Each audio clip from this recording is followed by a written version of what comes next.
Continuamos en el living, recibimos a Pablo Darrocha, economista, integrante del Instituto Cuesta Duarte. Estaremos hablando, sobre algunas preocupaciones que están vinculadas con el avance de la inteligencia artificial y el mundo laboral. Gracias por acompañarnos, un gusto recibirte. No, muchísimas gracias por la invitación. Bienvenido.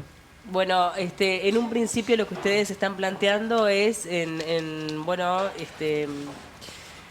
que forme parte de lo que tiene que ver con la discusión colectiva, el tema de la inteligencia artificial, porque si bien ya convivimos con la inteligencia artificial, está presente desde hace muchos años, consideran que en estos últimos tiempos ha acelerado, ¿no? Sí, bueno, la iniciativa de la actividad que se llevó adelante en el seno del PIT-CNT, organizada por el Instituto Cuesta Duarte, pero también con gente de la FES, de FESUR, planteaba un poco esto que tú decías, convive con nosotros esto que se da en llamar inteligencia artificial y está progresivamente, pero de manera muy profunda, penetrando, digamos, en los lugares de trabajo. Y eso pone en tensión justamente la estabilidad de puestos de trabajo y algunas otras cuestiones que empiezan a preocupar. En todo caso, la propuesta de esta actividad lo que busca es, en principio, abrir el debate. De hecho, no es un documento terminado, se llama documento cero, porque lo que pretende es abrir o instalar una hoja de ruta, convocando a la más amplia participación, desde, trabajadores, por supuesto, organizados, pero también empresarios, la academia, el Estado. Creo que la única manera de avanzar en la dirección correcta sobre un tema tan trascendente como es la posibilidad de la irrupción de la inteligencia artificial y eventualmente sustituir puestos de trabajo, creo que provoca y lleva a la preocupación y la ocupación del tema. No, pensaba en cuán importante es la información, ¿no? Porque a veces hablamos de inteligencia artificial como un cuco y hace tiempo que convive entre nosotros, obviamente es que se va desarrollando, se va perfeccionando, pero cuán importante es que el trabajador pueda por lo menos tener instancias para debatirlo y conversarlo. Sí, quizá primero también tenemos que tener una idea de la dimensión o de qué estamos hablando cuando hablamos de inteligencia artificial. Sí. Porque entender quizá que la inteligencia artificial hoy puede suponer una suerte de nueva revolución industrial que como en otrora desplazaba puestos de trabajo, toda revolución en general desplazó puestos de trabajo, pero generó muchos más. En general lo que pasa es que había tiempo para adaptarse, para generar una transición entre lo pasado, lo nuevo y lo pasado. Lo que tiene la inteligencia artificial es que tienen una dinámica exponencial de crecimiento que no prepara, no da tiempo a una transición y por lo tanto hay que anticiparse a los efectos. Y como tú decís, la inteligencia artificial está prácticamente en el día a día, en casi todo lo que hacemos, pero quizá conocemos una faceta de la inteligencia artificial, ¿no? Yo creo que en general lo asociamos o a algún tipo de bot o lo asociamos de repente a estos lenguajes, ¿no? Como el ChatGPT, Gemini, Claude, que uno hace consultas y recibe una respuesta y ahí empiezan a tener algún tipo de conflicto con respecto al mundo de la educación. Pero en realidad el problema de la inteligencia artificial es que empieza a trabajar conjuntamente con procesos de automatización. Entonces la inteligencia artificial, que en principio está pensado o lo que ha logrado es ir progresivamente sustituyendo tareas administrativas, tiene el potencial de en realidad sustituir otro tipo de trabajo. Y ustedes ahí plantean claramente el tema del algoritmo, ¿no? De que el algoritmo no sea quien decida, por ejemplo, una fuente laboral, un despido, o las características de un trabajador. Sí, ahí eso tiene que ver con las características de la inteligencia artificial o con su creación. Ahí algunos dilemas podríamos mencionar con respecto a la inteligencia artificial, que es lo que tú decías. Uno tiene que ver con los sesgos que se introduce y otro tiene que ver con lo que deriva de eso, que es esas cuestiones éticas.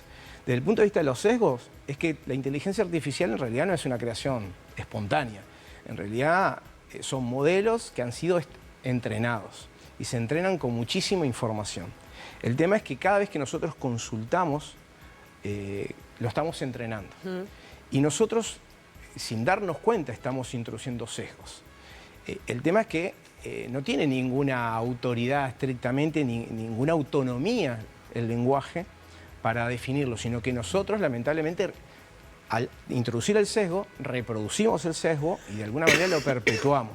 Entonces, eso sí tiende a ser peligroso. Tú puedes hacer una consulta, incluso en el idioma con que han sido entrenados todos los lenguajes, que sean en inglés, y una manera de verlo rápidamente. Si ustedes hacen una consulta en inglés, por ejemplo, el juez, el tema que cuando lo digo ya introduzco el sesgo. Si lo decís en inglés que no percibe, que no identifica si es hombre o mujer, y cuando te hace la traducción automáticamente asume un sesgo y te da una traducción asumiendo que el juez es hombre y que la persona culpable también es hombre, y esos son un sesgo de entrenamiento que son introducidos en la inteligencia.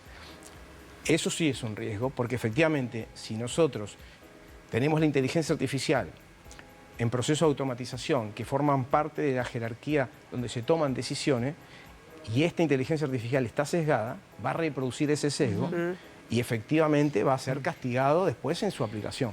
Eso es uno de los dilemas, por supuesto, que tiene y uno de los llamados de atención que planteamos en el documento. El otro día un amigo me decía, antes nosotros teníamos que buscar las respuestas, ¿no? En el diccionario, ¿no? Hoy hay que saber preguntar. Como que la respuesta termina siendo saber preguntarle a ese algoritmo para que nos dé la respuesta más acabada. Bueno, yo soy de esa escuela, ¿no? Yo soy de la escuela de que efectivamente en mi casa, si no sabía el significado de una palabra o algo, tenía que ir a la enciclopedia. Sí. Hoy no es necesariamente que el chat GPT lo resuelva, porque ya con Google lo podíamos hacer. Lo que hace la inteligencia artificial es que en realidad emula, ¿sí?, el razonamiento humano. Entonces no es que solamente te responda el significado de algo, es capaz de elaborarte un texto completo. Sí. Es capaz de elaborarte una investigación, ¿sí? Y de hecho, necesariamente tener que disponer de otra inteligencia artificial para que alguien pueda verificar si ese documento fue elaborado con otra inteligencia artificial. O sea, el problema sí que lo tenemos, eso tiene que ver con modalidades de aprendizaje o de enseñanza. Yo doy clase en la universidad y es un desafío. Es decir, cómo podemos nosotros plantear una propuesta pedagógica, pero al mismo tiempo cuando nosotros queremos desarrollar el pensamiento crítico, la reflexión, el estudio, la lectura, y que no sea sustituida por la inteligencia artificial. Entonces, tenemos que no pelearnos con el chat GPT, sino adaptarnos a él. Claro. Y eso es un gran dilema que sí hay que tener en cuenta. No podemos ir por el camino de darle la espalda a la inteligencia artificial, sino que tenemos que adaptarnos o hacerla un aliado de nuestra tarea. Hoy hablabas de la preparación que deberíamos tener hacia la inteligencia artificial. ¿No estamos un poco tarde respecto a la preparación que deberíamos tener? Por todo esto que estamos hablando, ¿no? Porque en realidad, en los hechos, la inteligencia artificial ya se está usando. Sí, yo diría, coincido que creo que Uruguay viene un poco rezagado en comparación con otros países donde la inteligencia artificial ha penetrado profundamente en los lugares de trabajo. De hecho, en Europa hay muchos puestos que parte de los requisitos es si uno maneja las herramientas de inteligencia artificial para ser contratado. No solamente los desafíos que esta implica. Creo que en América Latina tenemos un desafío por delante, también lo tenemos en materia de regulación, pero también es cierto que hay que ver cómo acompañamos ese proceso, porque la regulación puede ser un freno y quedarnos más rezagados, ¿sí?, pero al mismo tiempo implica también una necesidad de regular. En este sentido también, cuando hablamos de regulación o cuando hablamos de si estamos adelante o atrás, ¿qué hay que hacer? Creo que en cualquier lado la regulación va a tener que ser de escala global. Porque el problema es que mientras nosotros quizá hacemos una regulación para proteger los puestos de trabajo, para evitar determinadas cosas, en otros lugares, si no tienen esa regulación, lo que va a hacer es que la brecha entre unos y otros va a ser tan grande que, y además en función al teletrabajo, en función a unas dinámicas hoy de un mercado que está fragmentado, deslocalización geográfica, de los procesos, o sea, se te hace muy difícil. Sí. Lo que sí hay es que incorporarla inmediatamente. O sea, la discusión tiene que ya estar, no solamente lo que es la inteligencia artificial, dónde está, en dónde la podemos ver, cómo la podemos aprovechar, pero también sus consecuencias en los lugares de trabajo. Porque es verdad que la inteligencia artificial en muchos aspectos de nuestra vida nos las va a facilitar. Pero que a nosotros nos mejore, porque nos va a ahorrar un montón de cosas, lo que debería es permitirnos hacer otras cosas. Pero ¿no es utópico pensar en un acuerdo global de cómo podemos normativizar o ponerle reglas a esto, cuando muchas veces no nos ponemos de acuerdo adentro del país? Pensar en que a nivel global se va a generar un acuerdo parece bastante lejano. Yo cuando escucho la Real. palabra utópico, utopía, no puedo referenciar otra cosa que Eduardo Galeano, cuando hablaba en el libro de los abrazos, ¿para qué sirven las utopías? La decía como si fuera un horizonte, y para mí lo manejo igual. Das 2 pasos hacia el horizonte se aleja 2 pasos de vos. Si das 10 pasos, se aleja 10 pasos. Pero entonces no vamos a llegar nunca. ¿Para qué sirve? Sirve para avanzar. Entonces lo que tenemos que hacer efectivamente es, independientemente de ver muy lejano ese objetivo, tenemos que avanzar, no tenemos que detenernos, tenemos que seguir adelante.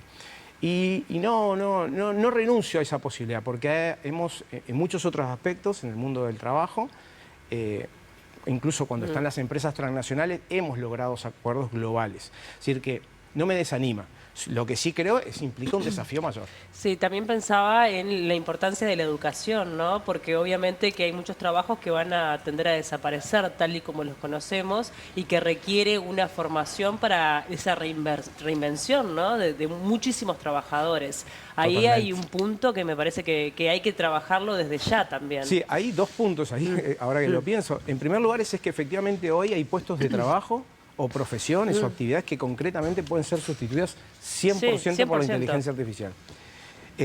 Pero el avance es tan vertiginoso, tan exponencial de la inteligencia artificial que no me animaría a decir si en 1 o en 2 años no es capaz de desmantelar otras profesiones. Bueno, Quizá hablaban en un momento hasta de la educación, Claro, te voy en a un decir. escenario muy lejano, capaz que no tan lejano, quizás sustituya todo lo que hacemos hoy. Pero también lo pensamos con la realidad que hoy percibimos. Quizá abre nuevas oportunidades, Claro. nuevas ventanas, nuevas profesiones. O sea, la inteligencia artificial es verdad que tiene el potencial de sustituir, pero también hay un montón de lugares donde no es capaz de penetrar. A mí me gusta ver igual a la inteligencia artificial no como alguien que está como nuestro enemigo, como nuestro rival que nos va a sustituir, sino en todo caso, como incluso hay una inteligencia artificial que tiene ese nombre, como un copiloto. Si no es capaz de resolver y decidir, necesita siempre que nosotros estemos al lado, nos asiste. ¿Sí? Por eso es lo que decían aquí de que muchas veces importa esto de el prompt engineering, que es darle las instrucciones correctas para que... No, imagínate que a nivel de medicina, por ejemplo, pueden haber avances espectaculares a Sin nivel de duda. ciencia, o Pero sea, de incluso verdad que hay desde un montón de duda. La oportunidades. perspectiva del trabajador, pienso en las personas con discapacidad, por ejemplo, ¿no? Donde las barreras pueden volverse un poquito menos intensas a través de los copilotos como la inteligencia Sí, artificial. sin duda. Por eso digo que también tiene potenciales muy ventajosos, muchos beneficios, pero también implica riesgos. Es decir, pero es verdad, uno puede pensar, se dice en la jerga o en los especialistas sobre divulgación de inteligencia artificial, los traductores. Hoy tenemos claro. inteligencia artificial que no tienen latancia a la hora de responder. Es decir, es como si me estuvieras hablando en otro idioma y automáticamente Sí, lo y estoy... cada vez va a estar más Exacto, acelerado entonces, eso, sin duda. se pierde un poco, pero también los programadores. Antes, ahora uno le pide a la inteligencia artificial de repente que le dé un código para hacer tal cosa y en escasos segundos tengo un código en Python que lo puedo poner después en un programa para que lo compile y lo obtengo. Claro. O sea, el potencial que tiene es enorme. Ahora, todo eso tiene que generar alguna ventaja porque mejora la productividad, mejora el desempeño y esto mejora la rentabilidad de las empresas. Y quizá también podríamos pensar si esto no nos puede conducir a mejorar nuestras vidas. O sea, eso también forma parte. Ustedes también planteaban el tema también de la dependencia, ¿no? Que a veces genera esto de trabajar a distancia, ¿no? De poder ser más autónomo, o sea, de no marcar un tiempo específico de trabajo. Sí, eso tiene que ver, ahí va, con algunas de las iniciativas que algunas organizaciones sindicales a nivel mundial han llevado adelante en torno a cómo proteger los derechos de los trabajadores, por ejemplo, en el teletrabajo o algunas actividades de trabajo autonómico.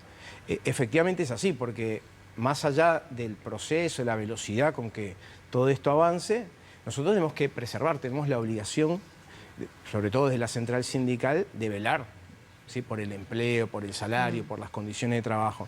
Y hay tantos desafíos por delante que, bueno, en esta primera instancia tenemos que salvaguardarlos. Y en ese sentido, todo lo que tenga que ver con los derechos, tenga que ver con la potencialidad de avance en la regulación, creo que son esos pequeños aportes que desde ahora tenemos que hacer. Lo que tenemos que es ampliar la mirada para que no sea algo exclusivamente en nuestro país. Lo estamos pensando ya en clave regional y también en clave un poco más global. Para eso tenemos instancias con otras organizaciones, porque cuando hablamos de esta hoja de ruta, tampoco tiene un alcance nacional, si bien la iniciativa pretende primero abrirla acá, sino también a convocar a otras organizaciones sindicales de otros países, porque el desafío es realmente enorme. ¿Es alocado ya empezar a pensar y sobre todo a tratar en estas negociaciones colectivas o discusiones salariales o de ámbitos de trabajo en aportes para futuro? Pensando, por ejemplo, en jubilaciones, en cuestión de que, bueno, hay trabajos que van a tender a desaparecer y se piensa en aportes patronales destinados a esto en particular.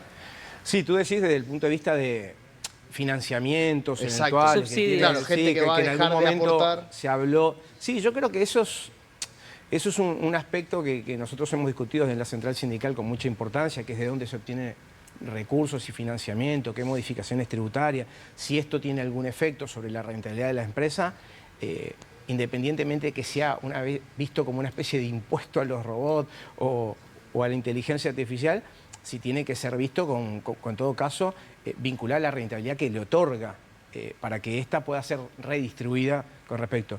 No descartamos, de hecho nada, tampoco tenemos una propuesta en concreta, porque de lo que se trata es abrir la discusión e incorporar todo esto. Lo que sí me parece que es muy importante señalar, más allá de esto que suena muy técnico, y es que estas instancias terminan ser inherentemente políticas, y con esto quiero decir para nada con política partidaria, que estamos en plena etapa de elecciones, campaña, sino lo que estoy hablando de la importancia de generar la correlación de fuerzas, la musculatura que nosotros le llamamos sindical, para que en los espacios donde estos se toman decisiones podamos tener algún digamos, nivel de incidencia en esas decisiones. Sí, pensaba en estos tiempos que corren y sentados en esta discusión de la inteligencia artificial, la formación sobre estos temas es importante. ¿Qué apertura hay en el sindicato? Que es un sindicato, el PIT-CNT obviamente es diverso, las ramas de trabajo son diversas.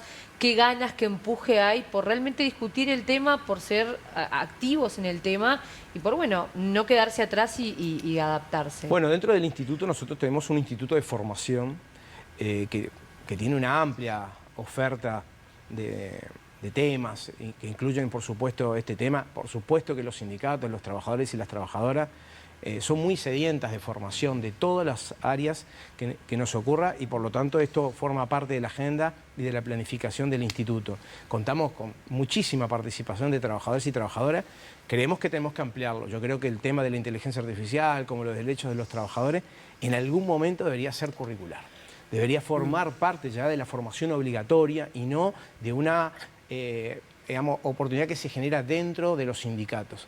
Los sindicatos tienen la obligación, pero yo creo que también desde el Estado debería haberlo. Y a nivel de formación docente también, me imagino. Sí, a todos los niveles. A todos los niveles. Pablo, ¿qué diferencial tiene el humano? Porque cuando se habla de la inteligencia artificial dice, bueno, no, pero el humano tiene la creatividad, pero la creatividad también que nosotros tenemos nace de un montón de cosas que hemos visto, ¿no? Y probablemente un montón de situaciones que nos han inspirado, y a partir de ahí se nos ocurre algo que sí, obvio, es original, pero no deja de ser un raconto de un montón de cosas. Sí.